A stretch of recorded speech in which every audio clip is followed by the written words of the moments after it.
அங்க எடுத்துருங்க, அங்க எடுத்துருங்க.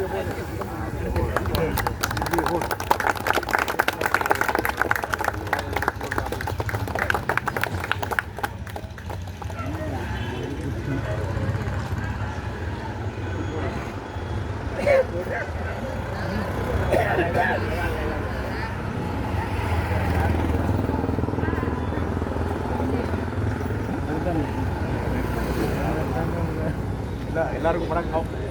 வணக்கம்.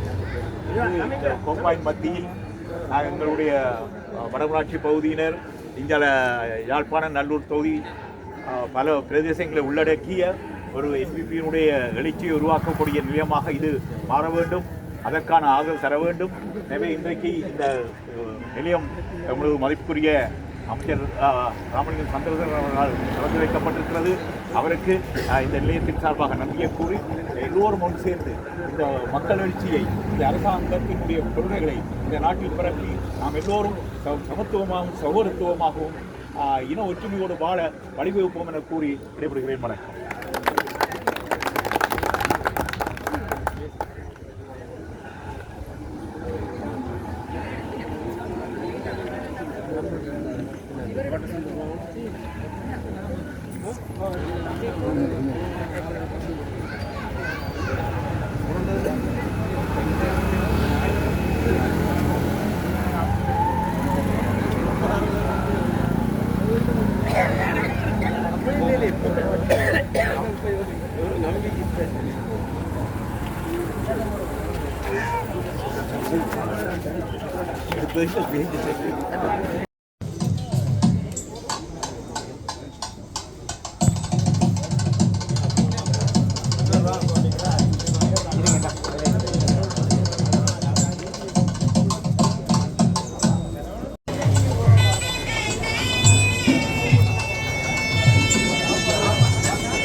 அந்த வகையில் எங்களை பார்த்தவுடன் மக்கள் தெரிவிக்கிறார்கள், எங்களுடைய அரசாங்கம் என்கின்ற உணர்வு அவர்கள்.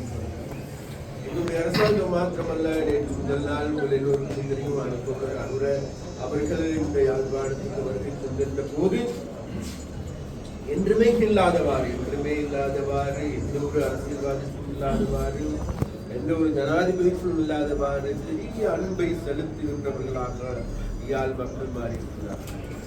அப்படி அவர் மீது நாளுக்கு நாள் அவரை ஈர்த்துக் கொள்ளுகின்ற, அன்பு செலுத்துகின்ற நிலைமையே எதனால் ஏற்பட்டது? வேறு இதனால் வரைக்கும் இந்த நாட்டில் 26 வருடங்களாக இருந்தது பிரபுக்களுடைய அரசாங்கம், பிரபுத்துவ அரசாங்கம், மேற்கு குடிகளுடைய அரசாங்கம். அந்த மேற்கு குடிகள் மீறியே சாதாரண மக்களுடைய பிரச்சனைகளை தெரியாது, பேசாது, புரியாது என்கின்ற நிலையில் தான் அவர்கள் இருந்தார்கள். அதன் அடிப்படையில் மேற்குடியினுடைய தேவைகளை மாற்றமே அவர்களுடைய தேவையாக கருதினார்கள் தவிர நாட்டு மக்களுடைய தேவைகளாக கருதவில்லை. அதன் விளைவாகத்தான் இன்றைக்கு 25.2% மக்கள் ஒரு மாதத்திற்கு 17,000 ரூபாய் வருமானம் பெறுகின்ற மக்களாக இருப்பதாக இன்றைக்கு மத்திய வங்கியினுடைய புள்ளிவிவர அறிக்கைகள். அதே போன்ற மத்திய வங்கி அறிக்கை மறுபக்கம் சொல்லுகின்றது, இந்த நாட்டில் 4 பேர் கொண்ட ஒரு குடும்பம் வாழ வேண்டும் என்றால் 90,000 ரூபாய் வேண்டும். அப்படியானால் மூன்றில் 2% மக்கள் இன்றைக்கு நாங்கள் தேடி பார்க்கின்ற பொழுது ஒரு நாளைக்கு 17,000, ஒரு மாதத்துக்கு 17,000 ரூபாய் மாத்திரம் வறுமை அதிகரித்திருக்கின்றது. மறுபுறத்தில் அந்த வறுமையின் அதிகரிப்பின் காரணமாக நாட்டில் வியாபாரமாக சென்றார். இவைகள் அதிகரித்திருக்கின்றது. அதை போன்று மறுபுறத்தில் நாங்கள் தேடி பார்க்கின்ற பொழுது இந்த நாட்டில் இருக்கின்ற எல்லா வகையிலும் எல்லா கலாச்சார ரீதியாக அரசியல் ரீதியாக சமூக ரீதியாக சீரழிந்து கொண்டிருக்கின்றது.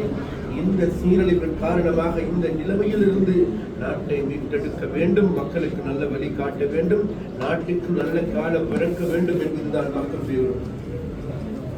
அந்த விருப்பத்தின் அடிப்படையிலேயே அவர்கள் கடந்த காலங்களில் இந்த நாட்டில் ஒவ்வொரு அரசாங்கங்களை உருவாக்கினார்கள், ஒவ்வொரு கட்சிக்காரர்களுக்கு முன்னார்கள், ஒவ்வொரு கட்சிக்காரர்களையும் கொண்டு வந்து அவர் எனக்கு பிரச்சனையை தீர்ப்பார், அவர் எனக்கு தொழில் தருவார், அவர் எங்களுடைய வீட்டு பிரச்சனையை தீர்ப்பார், கிராமத்து பிரச்சனையை தீர்ப்பார், வீட்டு பிரச்சனையை தீர்ப்பார் என்று பார்த்து ஏமாந்து போல வரலாறே இருக்கிறது. அதனால் அந்த ஏமாற்றம் அடைந்த மக்களே இன்று எல்லோருமே சேர்ந்து தேசிய மக்கள் சக்தியை தெரிவு செய்திருக்கிறார்கள். அவ்வாறு தெரிவு செய்து கொண்டிருந்த போது வரலாற்றில் சிறப்பு வாய்ந்த இந்த வரலாற்று வரலாறை புரட்டி போட்டிருக்கின்றது என்றால் கூட அது உண்மையாக. ஏனென்றால் வேறு எதுவும் அல்ல, நாட்டில் மக்கள் இது நாள் வரைக்கும் யாழ் மாவட்டத்தை எடுத்துக்கொண்ட தமிழ் கட்சிகளிடம் இருந்து வேறு யாருக்கும் விட்டுக் கொடுத்ததாக வரலாறு கிடையாது. ஆனால் இந்த முறை வடக்கா, கிழக்கா, தெற்கா, மேற்கா அல்லது வண்டியா எல்லா பிரதேசங்களிலும் முதலாவது கட்சியாக, முதன்மையான கட்சியாக மக்கள் இன்றைக்கு தேசிய மக்கள் மலையகத்தை எடுத்துக்கொண்டால் கூட இந்த நாள் வரைக்கும் தாங்களுடைய பாட்டனுடைய சொத்தை நினைத்துக் கொண்டிருந்தவர்கள் இன்றைக்கு இடைக்கில் ஒடுக்கப்பட்டு கொழும்பு மத்தியில் எடுத்துக்கொண்டு பார்த்தீங்கன்னா அது யாராலையும் அசைக்க முடியாது என்று கூறிக்கொண்டிருந்தவர்கள் இடைக்கில் ஒடுக்கப்பட்டு இன்றைக்கு அனைத்து மக்களுமே ஒரு கொடியின் கீழ் நாங்கள் அடிக்கடி கூறுகின்றோமே பார்த்தீங்கன்னா நாட்டில் இருக்கின்ற மக்கள் ஒரு கொடியின் கீழ், ஒரு குடையின் கீழ் அணிதிரளாவிட்டால் இந்த நாட்டினுடைய முன்னேற்றத்தை பற்றி நினைத்தும் பார்க்க முடியாது என்று நாங்கள் அடிக்கடி கூறுகின்றேன். அதனால் இன்றைக்கு அந்த நிலைமையில் கேட்பவே மக்கள் இன்றைக்கு முழு நாட்டு மக்களும் எங்களை ஆற தழுவி கொண்டிருக்கிறார்கள். ஆற தழுவி கொண்டதன் விளைவாகவே மக்களுக்கு நாங்கள் அளித்த வாக்குறுதி, மக்களை எங்களை நம்பி வாக்களித்திருக்கிறார்கள். அதனால் இந்த நாட்டில் அல்லது இந்த பிரதேசத்தில், இந்த மாவட்டத்தில் இடம்பெறுகின்ற அசுத்தமான செயற்பாடுகளை எல்லாவற்றையும் சுத்தம் செய்கின்ற அல்லது இவைகளை தூய்மைப்படுத்துகின்ற ஒரு வேலை திட்டத்தை முன்னெடுக்க வேண்டிய தேவை. அந்த தேவையின் நிமித்தமாக முதலாவது வேலையாக நாங்கள் இதில் அரசியல் ரீதியாக எடுத்துக்கொண்டால் அரசியல் கலாச்சாரத்தின் மாற்றத்தை ஏற்படுத்த வேண்டும்.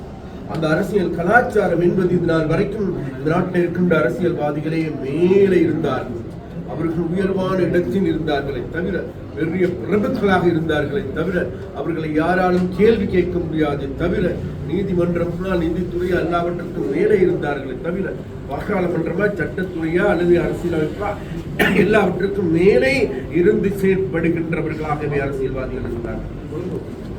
அந்த மேலே இருந்த அரசியல்வாதிகளை அனைவரையும் கீழே இறக்கி இன்றைக்கு அவர்களை வீட்டுக்கு அனுப்பி நாளைக்கு அவர்களுக்கு சிறைக்கும் செல்ல வேண்டி வருமோ என்னமோ எனக்கு தெரியாது, அது நீதித்துறை அதையும் கவனத்தில் எடுக்கும் என்று நாங்கள் எதிர்பார்க்கின்றோம். இருந்தும் கூட இன்றைக்கு அந்த நிலைமைகள் மாற்றி சாதாரண மக்கள் மத்தியில் இன்றைக்கு அதிகாரம் கிடைக்கிறது. சாதாரண மக்கள் மத்தியில் அதிகாரம் கிடைக்க இன்றைக்கு 70 நாள் ஆகும். 70 நாளுக்கு பிறகு மறுபடியும் பாருங்க, இது நாள் வரைக்கும் ஒன்று சேராத தமிழ் கட்சிகளின், இரு நாள் வரைக்கும் ஒன்று சேராத சஜித் பிரேமதாசா, ரணில் விக்ரமசிங்கா, மனோ கணேசன், திகாம்பரம் உள்ளிட்ட அனைத்து கட்சிகளும் ஒன்று சேரக்கூடாதாக கூறுறாங்க. வேறு எதற்கும் அல்ல, வேறு எதற்குமே அல்ல. இன்றைக்கு அவர்களுக்கு எல்லோருக்குமே தெரியும், இன்று அவர்களுடைய கடந்த கால பயணம், அந்த பயண பாதை என்பது மோசடி மிக்கது, லஞ்சம் ஊழல் மலிந்து கிடக்கின்றது. அதனால் லஞ்சம் ஊழல் மோசடியில் மலிந்த எமது நாட்டை சூறையாடிய, எமது நாட்டை கொள்ளை அழித்த கொள்ளைக்காரர்களிடமிருந்து மீட்கின்ற நடவடிக்கை முன்னெடுக்கப்பட போகின்றது. அதனால் இன்றைக்கு சட்டம் அவர்களுக்கு பின்னால் வருகின்றது. சட்டம் துரத்துகின்ற பொழுது அந்த சட்டத்தில் இனியும் ஓட்டைகள், ஒளிச்சல்கள் கிடையாது. இதனால் வரைக்கும் இந்த சட்டத்துறை எடுத்துக்கொண்டாலும் கூட அது அரசியல்வாதிகளுடைய பையில் இருந்தது. அரசியல்வாதிகள் நினைத்தால் எதையும் செய்ய முடியும்.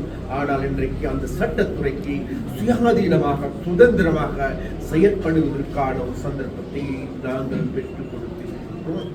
அந்த வகையில் அவர்கள் இன்றைக்கு மீண்டும் மக்கள் மத்தியில் வந்து இன்றைக்கு என்னத்தை சொல்வது, தேசிய மக்கள் சக்தியை எப்படி குறை கூறுவது, அவர்கள் எப்படி குற்றம் சாட்டுவது என்கின்ற தோரணையில் தேடிக்கொண்டிருப்பதாக தெரிய வருகிறது. அதற்காக மீண்டும் அவர்கள் பார்க்கின்றார்கள், இந்த நாட்டில் இனவாதத்தை தூண்ட முடியுமா, மதவாதத்தை தூண்ட முடியுமா, இன ரீதியான பிணக்குகளை ஏற்படுத்த முடியுமா, தமிழா எழுந்திடு என்று கூற முடியுமா, அல்லது தமிழர்களுடைய ரத்தத்தை சூடேற்ற முடியுமா, மலையக மக்களே இது நாள் வரைக்கும் எங்களை மறந்து விட்டீர்களா என்று கேட்கின்ற பார்வை இருக்கின்றது. முஸ்லிம் மக்கள் மத்தியில் சென்று முஸ்லிம்களை நாங்கள் எல்லோரும் இஸ்லாமியர்கள் என்று கூறுகின்ற போக்கு இருக்கின்றது. அந்த வகையில் இவர்கள் இவ்வாறு கூறி மீண்டும் இந்த நாட்டில் ஒரு பெரிய இன தாண்டவம் ஆடுகின்ற செயற்பாட்டை தூண்டலாமா, தூண்டுவதன் மூலமாக அதன் மூலமாக தாங்களுடைய அரசியலை மீண்டும் தக்க வைத்துக் கொள்ள முடியுமா, அல்லது தாங்களுக்கு ஏதாவது கதவுகளை திறந்து கொள்ள முடியுமா என்று பார்க்கின்றார்கள். நிச்சயமாக நாங்கள் சொல்லிக் கொண்டோம், வேறு எதுவல்ல, நாங்கள் இருப்பது மக்களோடு. நாங்கள் எங்களுடைய மனசாட்சிக்கு விரோதமாக, மனசாட்சிக்கு துரோகம் இழைக்க மாட்டோம் என இந்த நாட்டு மக்களுக்கு நாங்கள் உறுதியளித்திருக்கிறோம். அதனால் இந்த 5 வருடம் அல்ல, எதிர்வரும் 5 வருடம் மாத்திரமல்ல, இனி சதா காலமும் இந்த நாட்டின் மக்கள் மத்தியில் மலர்ந்திருக்கின்ற இந்த மக்களாட்சியை எந்த கும்பனாலும் மாற்றி அமைக்க முடியாது என்பதை நாங்கள் கூறுவோம். ஏனென்றால் வேறு மக்களுக்கு தெரியும், நாங்கள் மனசாட்சி உள்ளவர்கள். இன்றைக்கு மனசாட்சி உள்ள மனிதர்கள் இந்த நாட்டில் ஆட்சிப்பிடத்தில் இருக்கின்றார்கள்.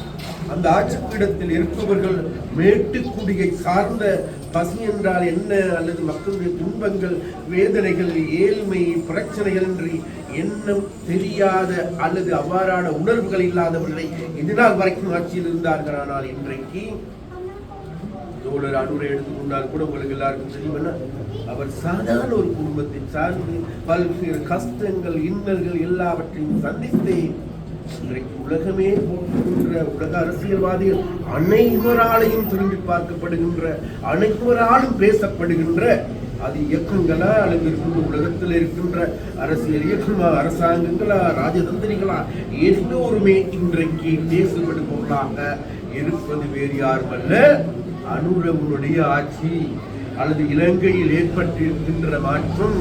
இந்த மாற்றம் நாளைக்கு உலக ரீதியாக கல்விக்குள்ளுமா, உலக மக்களும் இதை பின்தொடர்வார்களா என்கின்ற ஒரு கேள்வி எழுந்திருக்கின்றது. அதனால் எப்படியாவது இந்த உலக மக்களுக்கும் முன்னுதாரணமாக திகழ்கின்ற எங்களுடைய அரசாங்கத்தை வீழ்த்துவதற்கு சதி சூழ்ச்சிகள் இடம்பெறுகின்றது அன்பர்களே. அதனால் அந்த சதி சூழ்ச்சியை முறியடிக்க வேண்டும். அதை முறியடிக்கக்கூடிய ஒரு சக்தி வேண்டும் அல்ல, மக்கள் சக்தியாகும். மக்களை தான் நாங்கள் நம்புகின்றோம்.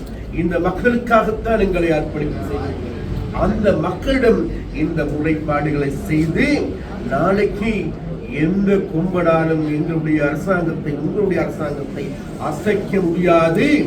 நாளைக்கு உங்களுடைய பிள்ளைகளையும் இந்த அரசியல் உள்ளுக்கு உள்வாங்கிக் கொள்வதற்கு ஏதுவான நடவடிக்கைகள் எடுக்க வேண்டும். அதற்கான முன்னோடிகளாக, அதற்கான வீடுகளாக, அதற்கான திறவுகோலாகவே இன்றைக்கு இந்த கோப்பாய் அலுவலகம் நாங்கள் திறந்து வைத்திருக்கிறோம்.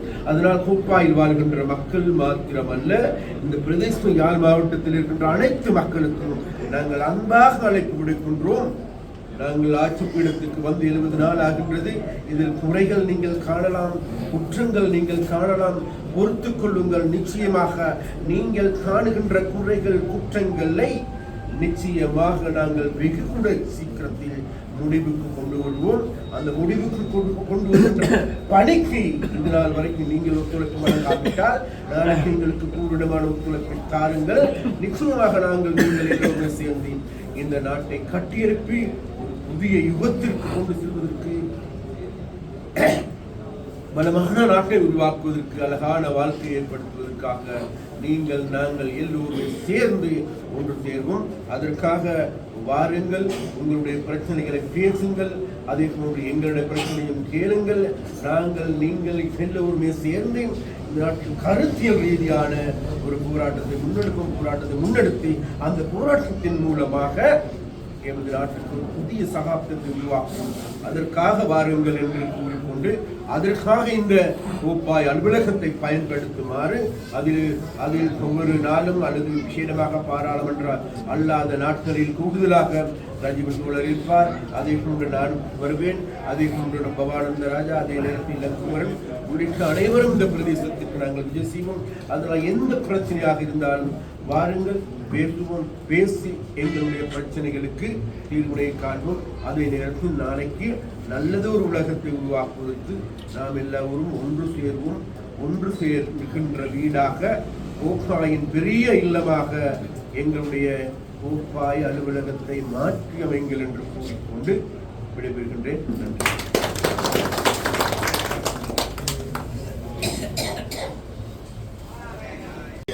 நாங்கள் என்ன செய்ய நினைக்கிறோமோ, என்ன வாக்குறுதிகளை வழங்கினோமோ அவர்களை நிறைவேற்ற வேண்டிய தேவை இருக்கின்றது. எனவே இந்த தேசிய மக்கள் சக்தியின் அரசாங்கத்தால் வழங்கப்பட்ட வாக்குறுதிகள், சேவைகள் அனைத்தையும் நாங்கள் நிறைவேற்றியே தீர்வோம். அதற்கு உண்மையிலேயே தேவை ஒரு தொடர்பாடல். எனவே இந்த தொடர்பாடல் தான் மிகவும் முக்கியமானது. அதற்காகவே தான் நாங்கள் இந்த அலுவலகத்தை நாங்கள் ஆரம்பித்திருக்கின்றோம். எனவே மக்கள் உங்களது குறைகள் நிறைகள் யாவற்றையும் இந்த தொடர்பாளர் அலுவலகத்தில் வந்து எங்களுடன் கதைத்து அவர்கள் நேர்த்தி செய்து கொள்ளலாம். எனவே உங்களின் சேவைக்காகத்தான் நாங்கள் இந்த அலுவலகத்தை திறந்திருக்கின்றோம். எனவே நீங்கள் எவ்விய தயக்கமின்றி என்று இந்த வாசலில் எவ்விதமான போலீசாரோ இராணுவத்தினரோ இருக்க மாட்டார்கள். சுயமாக வந்து நீங்கள் உங்கள் பிரச்சனைகளை சொல்லி உங்களுக்குரிய தீர்வுகளை பெற்றுக்கொள்ளலாம். நீதியான முறையில் எல்லா தீர்வுகளும் உங்களுக்கு தரப்படும்.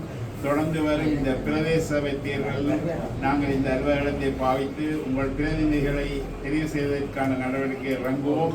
எனவே தேசிய மக்கள் சக்திக்கு உங்கள் ஆதரவை தொடர்ந்து வழங்கி உங்கள் பகுதிகளை முன்னேற்றுவதற்கு இந்த தொடர்பான நிலையத்தை ஒரு முக்கிய இடமாக நீங்கள் செய்ய வேண்டும், அணுக வேண்டும் என்று கேட்டு வாய்ப்பு தந்தமைக்கு நன்றி கூறி விடைபெறுகிறேன். நன்றி.